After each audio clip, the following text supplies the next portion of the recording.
तो दोस्तों आज टूल्स की एक नई कैटेगरी शुरू कर रहे हैं, कटिंग टूल। कटिंग मतलब हमें कोई हिस्सा काट के निकालना पड़ेगा, मतलब सामग्री अलग करनी पड़ेगी।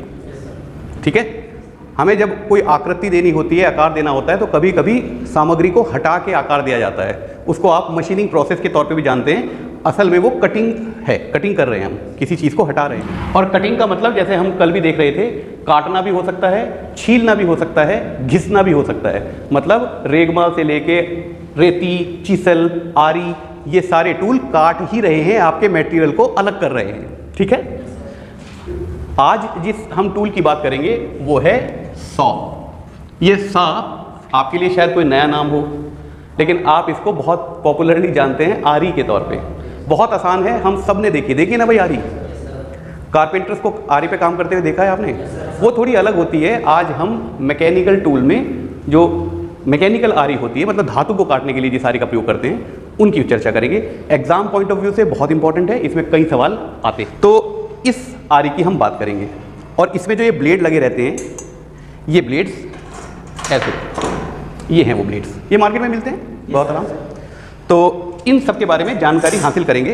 एग्जाम्स में किस किस तरीके के सवाल आएंगे, इसके पार्ट्स के नाम आ सकते हैं, इस धातु मतलब इस आरी के पार्ट्स कौन कौन से हैं उसके नाम आ सकते हैं। तो मैं एक इसकी फिगर बना देता हूँ और उसके पार्ट नाम लिख दूंगा आपको। ठीक है,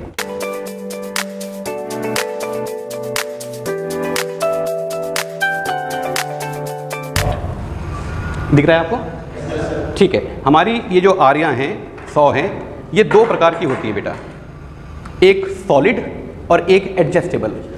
हाँ, तो सबसे पहले आपको ये समझना जरूरी है, ये जो मार्केट में आपको ब्लेड मिलते हैं ना, इसके आरी के ब्लेड, ये दो साइज में मिलते हैं, दो स्टैंडर्ड साइज में मिलते हैं। एक है 250, जो इससे थोड़ा छोटा होगा, ये 300 का है, और एक है ये 300।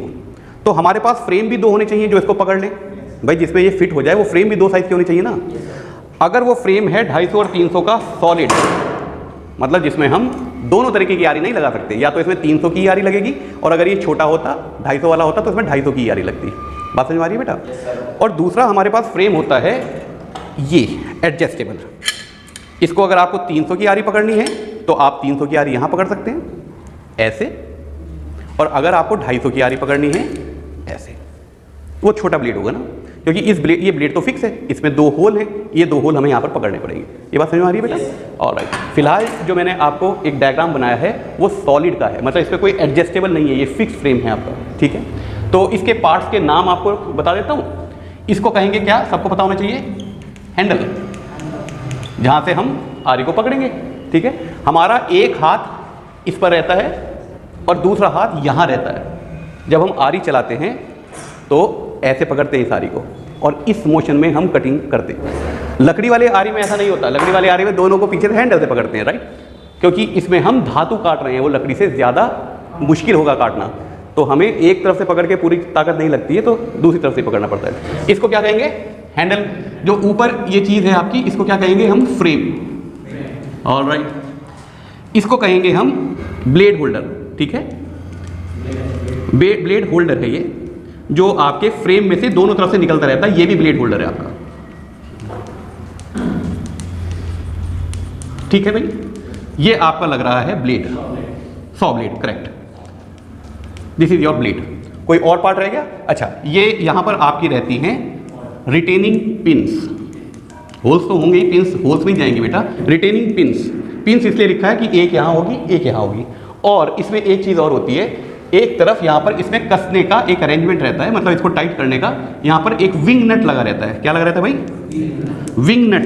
विंग नट वो चीज़ होती है जिसके लिए हमें किसी स्पैनर का चाबी की प्रयोग करने की जरूरत नहीं है, हाथ से ही हम उसको टाइट कर देते हैं।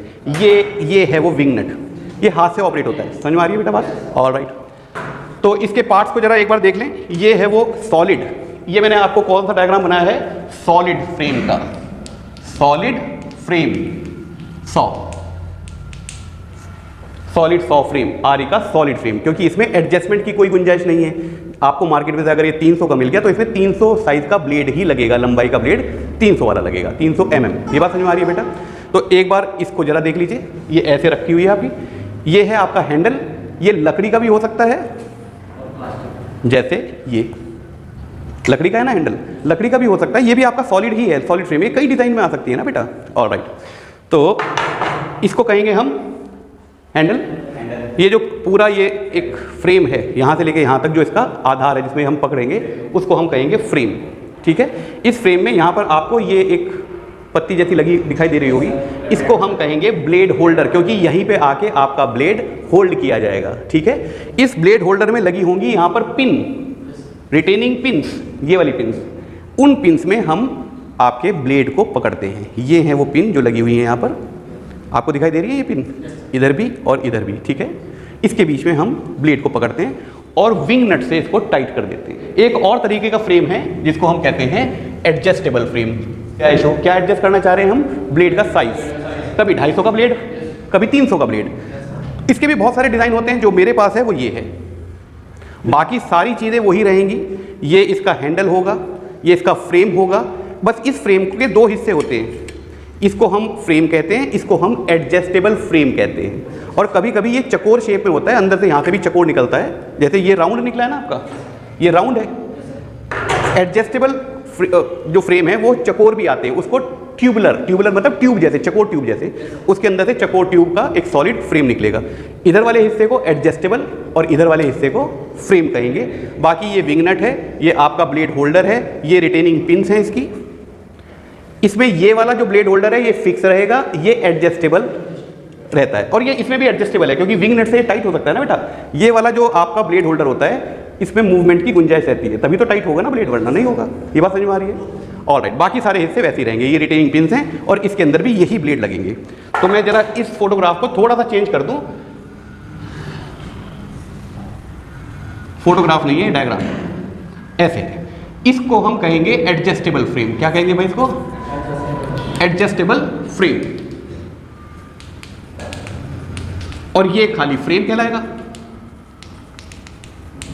ठीक है, और ये जो ब्लेड होल्डर होता है ये भी एडजस्टेबल होता है। जिस तरफ विंग नट लगा रहता है उस तरफ का जो ब्लेड होल्डर है आपका वो एडजस्टेबल कहलाएगा, क्योंकि उसमें वो टाइट करने के प्रोविजन रहते हैं। कोई दिक्कत है? Okay, adjustable. तो एक बार जरा इसको और देख लें। Handle, blade holder fixed, handle के साथ वाला जो ब्लेड होल्डर है वो फिक्स। ये इसका जो है ये एडजस्टेबल फ्रेम, ये खाली फ्रेम, विंग नट, एडजस्टेबल ब्लेड होल्डर। ये जो आपको दिखाई दे रही हैं ये हैं इसकी रिटेनिंग पिन्स। इसके अंदर आप 300 का फिलहाल लगा सकते हैं, और अगर आपके पास छोटा ब्लेड है तो इसको छोटा करके साइज अब आप यहाँ पे 250 mm का ब्लेड लगा सकते हैं। किसी को कोई शक है? ओके, गुड है। इस आरी के ब्लेड को समझने की कोशिश करते हैं। ये है वो, ठीक। इसकी लेंथ 300 mm है, लेकिन 300 mm कहाँ तक? सबसे पहले आप इस बात को समझें, इस होल के सेंटर से और इस होल के सेंटर तक इसकी लेंथ को लेंथ कहा जाता है। मतलब अगर मैं इस ब्लेड को आप समझें, ये आपका ब्लेड है, यहाँ पर आपके कटिंग टीथ हैं, ऑलराइट। ये बात समझ में आ रही है बेटा? और यहाँ पर वो दो होल हैं जिसमें रिटेनिंग पिन के साथ ये फ्रेम में पकड़ा जाएगा। ये बात समझ में आ रही है? ऑलराइट। इसकी लेंथ ये होती है, सेंटर ऑफ होल्स लेंथ। इसकी पूरी लेंथ बार बार नहीं नापी जाती है, इसकी लेंथ नापी जाती है इन सेंटर्स के होल से। ये बात समझ में आ गई? अब इसके पार्ट्स के नाम भी कुछ समझ लें। इसकी कुछ विड्थ भी होगी, इसको विड्थ कहेंगे, जो इसकी ऊंचाई है उसको विड्थ कहेंगे। ऊपर वाले एज को हम कहते हैं बैक एज, और नीचे वाली जहाँ पर कटिंग हो रही है, जो एज काटेगी, नीचे वाली जो एज है जहाँ पे दांते बने हुए हैं, उसको हम कहेंगे कटिंग एज। पर इसमें क्या है, दो कटिंग एज है, दोनों साइड कटिंग एज है, ठीक है। तो इसकी विड्थ इससे दुगनी होने वाली है। इसका क्या फ़ायदा होता है? इसका फ़ायदा ये होता है कि आपने स्टोर से लिया, अब अगर ये घिस गया तो आपको दोबारा स्टोर में जाके दूसरा ब्लेड लेने की जरूरत नहीं है, वहीं के वहीं इसको पलट के लगा सकते हो, ठीक। जो इसके फ्रेम है ना, ये इसका हैंडल लकड़ी का बना दो, प्लास्टिक का बना दो, तो आमतौर पर हम इसको लकड़ी का और प्लास्टिक का या फाइबर का बनाते हैं, ठीक है। तो इसके मटेरियल ऑफ कंस्ट्रक्शन पे हमें ज़्यादा ध्यान नहीं देना, ठीक। हमें तो इसके मटेरियल ऑफ कंस्ट्रक्शन पे ध्यान देना है ना, क्योंकि ये तो काटेगा। इसके दो मटेरियल ऑफ कंस्ट्रक्शन हो सकते हैं, या तो लो एलॉय, मैं वही टर्मिनोलॉजी लिख रहा हूँ जो आपकी किताबों में लिखी है, पर उसको क्लियर भी कर रहा हूँ, कंफ्यूज होने की जरूरत नहीं है। लो एलॉय मतलब हाई कार्बन स्टील, लो एलॉय मतलब हाई कार्बन स्टील, ठीक। लो एलॉय, इसको आप हाई कार्बन स्टील ही समझें। High carbon steel hard and, मतलब इसको हार्ड बनाया हुआ है ताकि ये किसी दूसरी धातु को काट सके। मैंने आपको बताया था जितने भी हैंड टूल हैं अधिकतर हम हाई कार्बन स्टील से बनाते हैं, क्योंकि हार्ड हो जाते हैं, घिसते नहीं हैं, और सस्ते बन जाते हैं, क्योंकि कार्बन की एलॉइंग कर रखी है ना, कार्बन तो सस्ता है, टंगस्टन की एलॉय करनी पड़ती है, क्रोमियम की एलॉय करनी पड़ती है, तो महंगा बन जाता।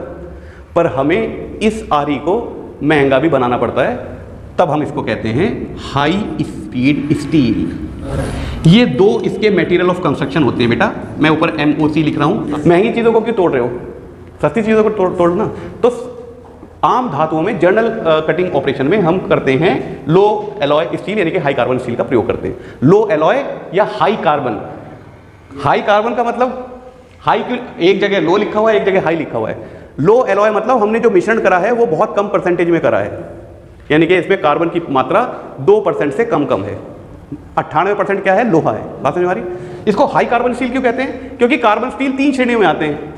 अगर 0.25 से कम कार्बन है उसको लो कार्बन स्टील कहते हैं, 0.25 से 0.75 तक है तो उसको मीडियम कार्बन स्टील कहते हैं, और 0.75 से 2% तक है तो उसको हाई कार्बन स्टील कहते हैं। समझ में? हाई कार्बन है, कार्बन की जो एलॉय करी है उसमें कार्बन की मात्रा ज़्यादा स्तर पे रखी है, तो इसलिए हाई कार्बन कहलाया। लो एलॉय इसलिए क्योंकि जो उसमें मिश्रण कर रखा है वो 2% कर रखा है, कार्बन ही है। ये बात समझ में आ गई बेटा? हाई स्पीड स्टील में हम और महंगे वाले धातु डालते हैं, और इसका प्रयोग हम करते हैं जब हमें हार्ड मेटल काटना हो। मतलब जब मटेरियल जो हम काट रहे हैं वो डाई स्टील, मान लीजिए कोई डाई है उसको आपको कट मारना है, तब ये आरी काम नहीं करेगी, जल्दी जल्दी घिस जाएगी, काम ही नहीं करेगी, तब आपको महंगी वाली आरी लेनी ही पड़ेगी। तो हाँ इसकी, और ये है वो आपकी हाई स्पीड स्टील। आपने देखा ये लिखा हुआ है, यहाँ पर लिखा हुआ हाई स्पीड स्टील, दिखा है? पर ये हैंड हेक्सा की नहीं है, हैंड हेक्सा की भी आती है, ये हैंड हेक्सा की नहीं है, ये थोड़ी मोटी बनती है। ओके, इसके अलावा इसका एक वर्गीकरण और है भाई, बनेंगे तो इसी धातु के, लेकिन हमने हार्ड क्या कर रखा है, ये भी एक इसका वो तरीका है इसको समझने का। हमने सिर्फ दांते दांते इसके हार्ड कर रखे हैं, मतलब जैसे ये आरी है और इसके जो कटिंग एज है हमने सिर्फ वो हार्ड कर रखा है, ये हम कर पाते हैं, हम लोकल हार्डनिंग कर सकते हैं, केस हार्डनिंग भी उसको कहते हैं। तब हम इसको कहेंगे फ्लेक्सिबल, फ्लेक्सिबल ब्लेड। और अगर हमने पूरे उसको हार्ड कर रखा है, आमतौर पर हम इसको पूरा हार्ड करते हैं, जो आपका हाई स्पीड स्टील होता है। फिर आप इसमें देखेंगे इसमें फ्लेक्सिबिलिटी इतनी नहीं होती, ये इतना मुड़ता नहीं है, इसमें फ्लेक्सिबिलिटी बहुत होती है। समझ में आ रही है नहीं आ रही? अगर ये हार्ड कर देना हम फुल हार्ड, तो इतना मोड़ने पे ये टूट जाएगा, ब्रिटल हो जाएगा। हार्डनेस जब भी आप बढ़ाओगे तो चीज़ें चटक हो जाती है, ब्रिटल हो जाती है। ठीक है बात समझ में आ रही है? तो इसके दो वर्गीकरण हैं, एक को कहेंगे फ्लेक्सिबल और एक को कहेंगे ऑल हार्ड। ऑल हार्ड मतलब हमने पूरी आरी को ही हार्ड कर रखा है, और फ्लेक्सिबल मतलब हमने सिर्फ दांतों दांतों को हार्ड कर रखा है। तो अब तक हमने इसके मटेरियल ऑफ कंस्ट्रक्शन को समझा। अगर कोई सॉफ्ट धातु काटना है, और सॉफ्ट धातु में किसको कह रहा हूँ, लोहे को सॉफ्ट धातु कह रहा हूँ, कॉपर को सॉफ्ट धातु कह रहा हूँ, ब्रोंज को सॉफ्ट धातु कह रहा हूँ, एल्युमिनियम को सॉफ्ट धातु कह रहा हूँ। अगर सॉफ्ट धातु काटना है आपको तो आप लो एलॉय स्टील, जिसको हम हाई कार्बन स्टील के नाम से जानते हैं, उसकी बनी हुई ब्लेड को प्रयोग करेंगे। अगर आपको हार्ड बना काटना है तब आप इसको हाई स्पीड स्टील करेंगे। ठीक है, पूरा ब्लेड अगर आपने हार्ड कर रखा है उसको ऑल हार्ड ब्लेड कहेंगे, वो आमतौर पर कठोर धातु को काटने के लिए प्रयोग किया जाता है, मोटा बनता है। और अगर आपको कर्व पे काटना है, कोई सॉफ्ट धातु काटनी है, तो आप फ्लेक्सिबल ब्लेड का प्रयोग कर सकते हैं, क्योंकि इसमें ये फ्लेक्सिबिलिटी होती है और एक कर्व में चल सकती है। अब मैं जरा इसके दांतों की एक डायग्राम बना देता हूँ। सपोज ये आपका ब्लेड है और ये आपकी कटिंग एज, ऐसे समझ लेना है। हाँ, थोड़ा जूम करके बनाया, गंदा सा बन गया। इन दांतों की दूरी कितनी है उसको हम क्या कहते हैं, पिच। पिच, इसको हम कहेंगे पिच, मतलब एक दांते से दूसरे दांते की दूरी कितनी है। और ये दूरी यहां से भी नापी जा सकती है, ये दूरी यहां से भी नापी जा सकती है, क्योंकि एक दांता का वही हिस्सा दूसरे दांते के उसी हिस्से से उतनी दूरी पे होना पड़ेगा ना भाई। समझ में आ गई बेटा? ये पिच बहुत इंपॉर्टेंट है। हर आरी हर धातु पे काम नहीं करती है, ये समझने की बात है बस। और वो क्यों नहीं करती है और कौन सी आरी का सिलेक्शन करें किस धातु को काटने के लिए, यहां पर आके बात रुकती है। ठीक है, ये पिच हमारे 3 कैटेगरी में है। एक को कहते हैं कोर्स, एक को कहते हैं मीडियम, और एक को कहते हैं फाइन। अच्छा, अभी आपको हो सकता है कोर्स और फाइन में समझ में ना आ रहा हो कि ये पिच क्या होती है। मीडियम तो समझ में आ रहा है ना, बीच की, ठीक है ना। कोर्स, ये जब भी नाम आएगा ना, कोर्स फाइल्स में भी आएगा, रेतियों में भी कोर्स आएगा, आरी में भी आता है। कोर्स होता है रफ, दूर दूर, खुरदुरा, ज़्यादा दूर दूर। ठीक है, फाइन होता है बहुत एक्यूरेट, पास पास, ऐसे आप इसको समझ सकते हैं। फाइन जो आपकी आरी होती है या ब्लेड के जो फाइन दांते होते हैं, इसकी पिच होती है 0.8 mm। मीडियम होगा 1 या 1.4 mm और कोर्स में आएगी 1.8 mm। कोर्स जो सबसे बड़ी पिच वाली है, इसको हम सॉफ्ट धातु के लिए प्रयोग करते हैं। सॉफ्ट मेटल्स जो सबसे आपकी कोर्स वाली यानी कि दूर दूर दांते जिसमें हो रहे हैं, 1.8 mm लगभग 2 mm के बराबर दूरी होगी उन दांतों में। बात समझ में आ रही है बेटा? ओके, उसको हम प्रयोग करेंगे सॉफ्ट मेटल के लिए। और सॉफ्ट मेटल किसको कहते हैं हम? ना ना लकड़ी वकड़ी कुछ नहीं है भैया, अरे लोहा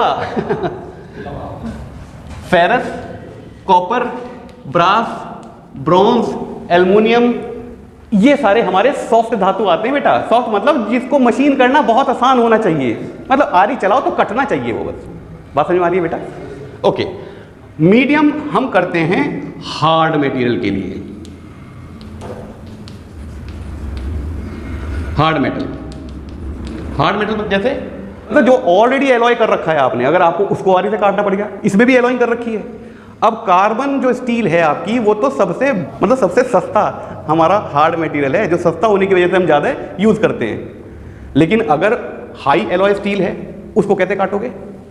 तो अगर आपका मेटल हार्ड है तो फिर आप हाई स्पीड स्टील का एक तो ये लेकर आओगे ब्लेड, और वो ब्लेड भी उसके दांते भी मीडियम वाले होने चाहिए, ये नहीं होने चाहिए। बात समझ में आ रही है? समझ में आ रही है ना? Good, alright. और ये जो फाइन वाला है 0.8 वाला, ये 0.8 जो है हम बहुत थिन प्लेट्स के लिए करते हैं। इसको समझने में बहुत दिक्कत नहीं है।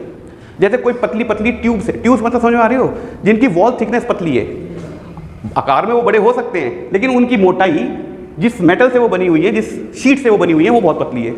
या कोई बहुत पतली सी एक चादर है, अब तुम जो डब्बा है उस डब्बे के अगर चादर को ऐसे आरी से काटने लगोगे तो लकड़ी वाली आरी से थोड़ी कट जाएगी वो। उसके लिए तो वो दांतें बहुत करीब होनी चाहिए ना। समझ में आ रही है बात? अच्छा, अब जरा इस दो तरीके के दांतों को देखने की कोशिश करो। ये है वो पिच, मैं इसमें दिखाऊं अगर आपको दिख सके, ये दांतें कितनी दूर दूर हैं। चलो इसमें फोटोग्राफ डाल दूंगा क्योंकि इसमें दिखाई नहीं दे रहे हैं। अच्छा ठीक है, आप जरा इसको दांतों को एक बार ऐसे उंगली, और ज़्यादा जोर से मत करना, हल्का सा, और फील करो कि दांतें कितने करीब करीब हैं, और इसमें फील करो कि दांतें कितने करीब करीब हैं। आपको इसमें ज़्यादा दूर दिखाई देंगे, ठीक है, क्योंकि ये फाइन है और ये मीडियम है, कोर्स नहीं है, मीडियम है। और दांतें इतनी दूर दूर भी हो सकते हैं। इस समय ये दांता कितना होगा? 4 mm। ये डिस्टेंस 4 mm है, जो दो दांतों के बीच का डिस्टेंस है ये 4 mm है। तो अब आप समझ लेना कि 1 mm कितना है और उसका 8वां हिस्सा कितना है, ठीक है। तो थोड़ी देर के लिए मैं वीडियो पॉज कर देता हूँ। तो आप लोगों ने ये सब देख लिए। ये 3 श्रेणियों में है, कोर्स, मीडियम और फाइन। कोर्स को हम सॉफ्ट धातु के लिए, और सॉफ्ट धातु मैंने बता दिया, आप ऐसा मत समझना कि कोई हम लकड़ी और प्लास्टिक की बात कर रहे हैं, धातु ही है वो। यहाँ पे मटेरियल नहीं लिखा मैंने, मेटल लिखा है, धातु ही है।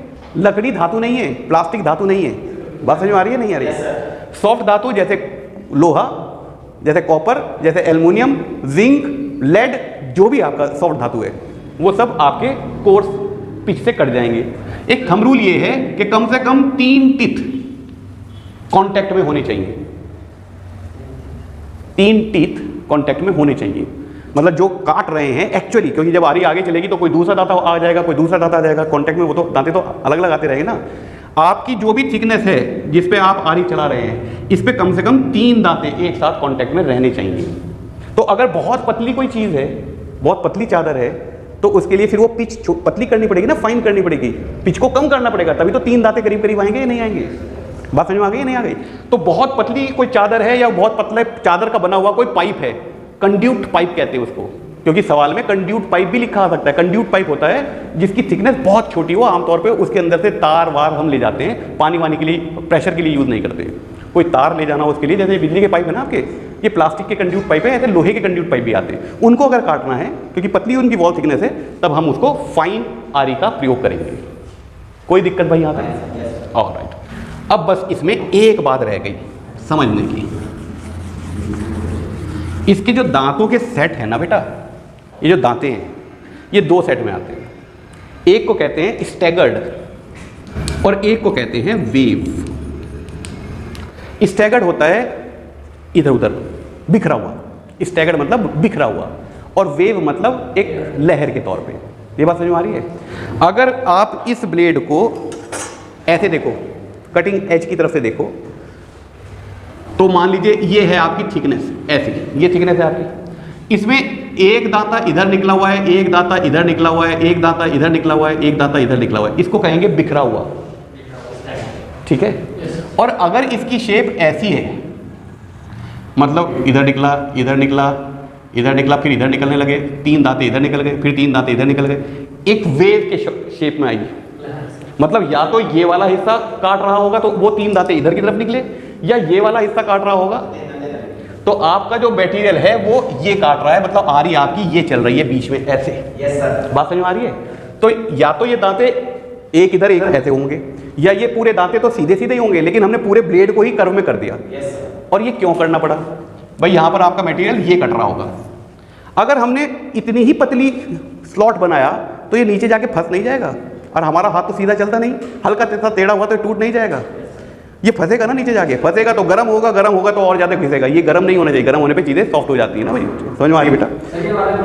बीच में किया मेटल में होल करने के लिए यूज होता है ना? होल करने के लिए हाँ हो सकता है, अभी बता रहा हूँ, अभी बता रहा हूँ, पहले इस वाली चीज़ को बंद कर दूँ फिर इसको याद रखना, बता रहा हूँ। तो हमें ये चाहिए कि जो ये काट रहा है वो थोड़ा चौड़ा कटे, जहाँ ये ब्लेड चल रहा है इसकी थिकनेस से ज़्यादा चौड़ा कटना चाहिए, तभी हमारा ब्लेड नहीं फंसेगा। ये बात समझ में आ रही है नहीं आ रही है? तो हमें ये 2 तरीके के सेट बनाने पड़ते हैं। अब आप इस चीज़ को समझ जाओगे, ये वाला जो सेट होता है ना स्टैगर्ड वाला, ये होता है आमतौर पर कोर्स में या मीडियम में। पिच की बात कर रहा हूँ, अगर कोर्स पिच है या मीडियम पिच है तब हम स्टैगर्ड वाले दांतों को करते हैं कि एक दांता इधर कर दो, एक दांता इधर कर दो, दूर दूर है वो दांते थोड़े से। लेकिन अगर ये बहुत करीब करीब है दांते तो उनको मतलब दांते ही छोटे छोटे हैं, उनको कितना इधर उधर घुमाओगे? समझ में आ रही है? तो हमारी वो पूरी विड्थ नहीं मिलती है स्लॉट की, तब हमें ये बनाने पड़ते हैं। yes, इसमें हमें ये मिलेगा आपको फाइन में या मीडियम में। भाई मीडियम तो दोनों जगह रहेगा ना, वो तो आधा रिश्तेदार इसका है आधा रिश्तेदार इसका है, वो तो बीच का है ना। तो अगर वेवीनेस आपको दांतों का सेट है वो आपको इन दोनों में मिलेगा, और स्टैगर्ड वाला कोर्स और मीडियम में मिलेगा। अब इसको समझ लो जरा, ये आपका फाइन वाला है, अगर मैं इसको दिखा सकूँ तो बहुत अच्छा हो जाएगा।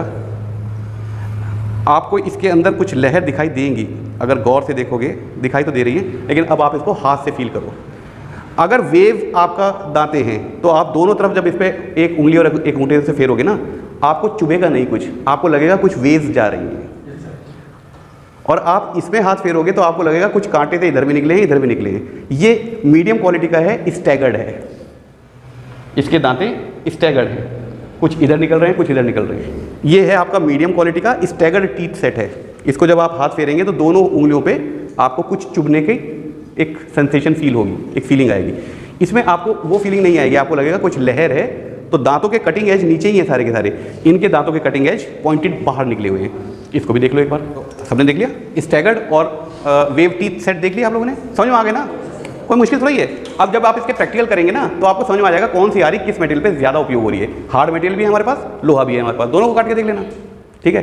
हार्ड मटेरियल थोड़ा महंगा होता है तो एक ही में सब काट लेना अलग अलग जॉब मत बनाना उनके, ठीक है? अब आपका जो सवाल था बेटा पुनीत, आपका सवाल था एक कि अगर हमें बीच में आरी को यूज़ करना हो, आमतौर पर लकड़ी के काम में, वुड कार्विंग में आप ये बहुत देखेंगे। पहली बात तो ये समझ लो, आरी जो है ना पूरे मटेरियल को आर पार हटाएगी। ऐसा नहीं हो सकता कि वो ऊपर ऊपर से छील दे।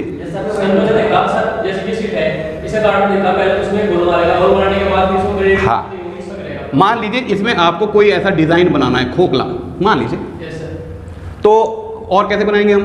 क्या करेंगे, एक होल कहीं भी मार देंगे ड्रिल से, उस होल में से पहले आरी को आर पार कर देंगे और फिर इस आरी को हम फ्रेम के साथ पकड़ लेंगे और तब उस आरी को हम यहाँ चलाएंगे। और कभी कभी ये पावर से भी चलती है तो हम इस जॉब को घुमाते रहते हैं और इसकी प्रोफाइल को काटते रहते हैं। ऐसे आगे जाके ये सारी चीज़ें आप लोगों को समझ में आएंगी, कोर्स में भी हैं वो आपके, तो वो सब क्लियर होता चला जाएगा। अभी तो हम हाथ से प्रयोग होने वाली औजारों को समझ रहे हैं, उन्हीं के मैनिफेस्टेशन, मतलब वो किस किस स्वरूप में प्रदर्शित हो सकते हैं। कॉन्सेप्ट यही रहेगा, लेकिन ये चीज़ें पावर के साथ चलने वाली हो जाएंगी। बस इतना हो जाएगा, ठीक है? अब इस चर्चा को आगे बढ़ाएं। ऑलराइट, आखिरी चीज़ रह गई कि जब ब्लेड लेने जाओगे तो बताओगे क्या? स्पेसिफिकेशन। हाँ, उसको डेजिग्नेट कैसे करते हैं, मतलब उसको नाम कैसे देते हैं भाई? ठीक है, उसको हम कहते हैं स्पेसिफिकेशन क्या होता है हमारे ब्लेड्स का। उसमें सबसे पहले आपको बताना पड़ेगा साइज, भाई 250 का या 300 का। फिर बतानी पड़ेगी उसकी पिच, आपको फाइन पिच का चाहिए, मीडियम पिच का चाहिए या कोर्स पिच का चाहिए। ये 3 पिच होती है, यही तो है ना। फिर आपको बताना पड़ेगा उसका MOC, material of construction. Material of construction बताना पड़ेगा ना कि हाई स्पीड स्टील का चाहिए या हाई कार्बन स्टील का चाहिए, मतलब सस्ते वाला चाहिए या महंगे वाला चाहिए। और आपको बताना पड़ेगा टाइप ऑफ हार्डनेस।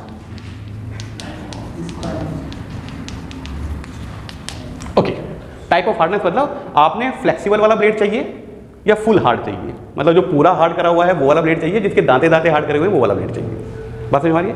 ये तो हुई उसकी अनिवार्य स्पेसिफिकेशन, कम से कम ये तो आपको बताना ही पड़ेगा। इसके अलावा आप कुछ एडिशनल स्पेसिफिकेशन बताना चाहें तो बता सकते हैं। आप ये कह सकते हैं उसको डबल कटिंग एज वाला चाहिए या सिंगल कटिंग एज वाला चाहिए। आप बता सकते हैं स्टैगर्ड सेट वाला चाहिए या वेव वाला, वो भी अगर आप मीडियम ले रहे हैं, क्योंकि अगर आप कोर्स ले रहे हैं तो उसमें तो हमेशा स्टैगर्ड ही आएगा और फाइन ले रहे हैं उसमें हमेशा वेव ही आएगा। लेकिन अगर आप मीडियम क्वालिटी का ले रहे हैं तो आप बता सकते हैं कि आपको स्टैगर्ड टीथ वाले चाहिए या अलग अलग कंपनी वाले अलग अलग तरीके के डिज़ाइन में बनाते हैं। यहाँ तक क्लियर हो गया बेटा मामला। अब इसके कुछ त्रुटियाँ देख लेते हैं कि जब हम प्रयोग करते हैं तो क्या क्या इसमें खराबी आ जाती है। एक तो आपका जो विंग नट है इसकी चूड़ियाँ घिस सकती हैं, तो वो बार बार ढीला हो जाएगा ना ढीला। दूसरा, जब ये वेवी या स्टैगर्ड इसके टीथ हैं तो जब हम इसको बार बार यूज़ करेंगे तो वो सीधे नहीं होना चाहेंगे, तो ये ढीला हो जाता है, बार बार ये ढीला हो जाता है आपका ब्लेड ढीला, तो इसको यहाँ से टाइट करना पड़ता है। इसकी एक त्रुटि और है, वो तो सबको पता होगा, टूट जाएगा। अनाड़ीपन से ऐसे टेढ़ा मेढ़ा इसको काटोगे तो टूट जाएगा और घिस जाएगा। भाई ऐसा थोड़ा ही है कि अब ये अनंत काल तक चलता ही रहेगा, कभी ना कभी तो ये भी घिसेगा ना। घिस सकता है, टूट सकता है। इसके ये जो वेवीनेस और स्टैगर्ड जो आपके टीथ सेट हैं ये सीधे हो सकते हैं, सीधे होते ही ये ढीला हो जाता है, फिर इसको टाइट करना पड़ता है। और एक इसकी कमी ये हो सकती है कि इसका विंग नट की चूड़ियाँ जो है वो घिस गई, वो बार बार ढीला हो रहा है। और भी बहुत सारे हो सकता है, ये फ्रेम ही क्रैक हो गया टूट गया, कुछ भी हो सकता है, पिन टूट गई है ना, इस तरह की चीज़ें हो सकती हैं। सावधानियाँ इसमें क्या क्या कर सकते हैं। आरी को सीधा चलाओ, आरी को चलाने की एक प्रैक्टिस होनी चाहिए बेटा। एक तो सीधा चलाओ, एक प्रैक्टिस होती है, एक्सपर्टनेस होती है। दूसरा, अगर वाइस में पकड़ी हुई है कोई चीज़, आपने पाइप वाइप और उसको काट रहे हो, तो जहाँ काटना है वहाँ पर वाइस के बहुत करीब पकड़ो। ऐसा ना हो कि वाइस से वहाँ पकड़ रखा है, काट आप यहाँ रहे हो, जहाँ पर आपको काटना है उसको जॉज के करीब लेकर आओ। आपको मान लीजिए ये पाइप है आपका, आपको इसको यहाँ से काटना है और ये है वो वाइस जकड़ जहाँ पे आपने इसको फोल्ड कर रखा है, तो इतनी दूर ना काटो ना, इसको पाइप को यहाँ पकड़ो ना, पास पकड़ो उसको, ये कह रहा हूँ मैं। होल्ड अच्छा करो और बस ये इसकी प्रिकॉशन से। अब बताओ आपका कोई सवाल इसमें रह गया हो, ये लेक्चर यहाँ पर ख़त्म होता है। हाँ, हाँ, ये 2 साइज़ में आती है। वैसे मेरा हर बार कहने को ये मन करता है कि किसी भी साइज़ में बनवा लो, पर प्रॉब्लम ये है कि फ्रेम बनाने वाली कंपनी अलग है, ब्लेड बनाने वाली कंपनी अलग है। तो या तो उन्हें भी बताओ कि इस साइज़ का भी बनाना शुरू करो, वो कहेंगे यार तुम्हारे अकेले के लिए मैं डाई बनाऊंगा ना पूरी, या तो इतने कस्टमर हो जाएं। ठीक है, मुझे कोई शक नहीं है कि किसी ना किसी ने बना दी होगी, भाई छोटी चाहिए होगी किसी को, बना दी होगी। और बड़ी की अगर हम बात करें तो इतनी बड़ी, इससे ज़्यादा बड़ी हम हाथ में हैंडल नहीं कर पाएंगे ना। अब ऐसे कैसे चलाओगे, मतलब जब हाथ ही इतना खिंच गया तो फिर तो बाण ही छोड़ सको फिर आरी तो नहीं चला सकते ना, फिर तो आपको चलना पड़ेगा ना आगे और पीछे, तब तो नहीं हो सकता। ये वाला एक्शन होगा ना, तो 1 फीट से ज़्यादा तो ये नहीं होना चाहिए, है ना। इससे ज़्यादा अगर आपको बड़ी आरी चाहिए तो पावर सॉ में आप देखेंगे ना, अरे आरा मशीन में जाके देखना, बहुत बड़ी बड़ी आरियाँ हैं, उसको इंग्लिश में बैंड सॉ कहते हैं। कई प्रकार की आती हैं, हॉरिजॉन्टल बेड, वर्टिकल बेड, बहुत सारी तरीके की आती हैं। आरियाँ कई तरीके की हैं, आज जो आपके कोर्स में है मैंने सिर्फ वो बताया है। और कोई आपका सवाल हो तो पूछें, लेकिन बन सकती है बेटा, मतलब बनती यही है, स्टैंडर्ड यही है। आप किसी और साइज़ की बनवाना चाहो तो मैं इसलिए कहता हूँ कि बन सकती है कि टेक्नोलॉजी है हमारे पास, अरे वो नो हाउ है, हम ये नहीं कह सकते ना बन ही नहीं सकती। मतलब अगर मेरा बिल्कुल दिमाग खराब ही हो जा, मान लो मैं इसे बीच में से यहाँ से काटूँ, इसे वेल्ड कर दूँ, किसी भी साइज़ का छोटा बना दूँ, इसे भी तोड़ूँ, एक यहाँ होल कर दूँ और उसको यूज़ करने लगूँ, तो कौन रोक लेगा मुझे? कोई रोक लेगा क्या? नो हाउ है, टेक्नोलॉजी है, तो ये कहना मुश्किल गंदा लगता है कि ये पर हाँ स्टैंडर्ड में इसलिए लिखी जाती है ये चीज़ें ताकि फ्रेम बनाने वाली कोई नया मैन्युफैक्चरर आए, मैं भी फ्रेम बनाऊंगा, उसको पता तो हो मार्केट में फ्रेम कौन से साइज़ के बिक रहे हैं, क्योंकि ब्लेड कौन से साइज़ के आ रहे हैं। बात समझ में आ रही है बेटा, ऐसे होता है वो। और बताओ कोई सवाल आपका? कोई सवाल नहीं?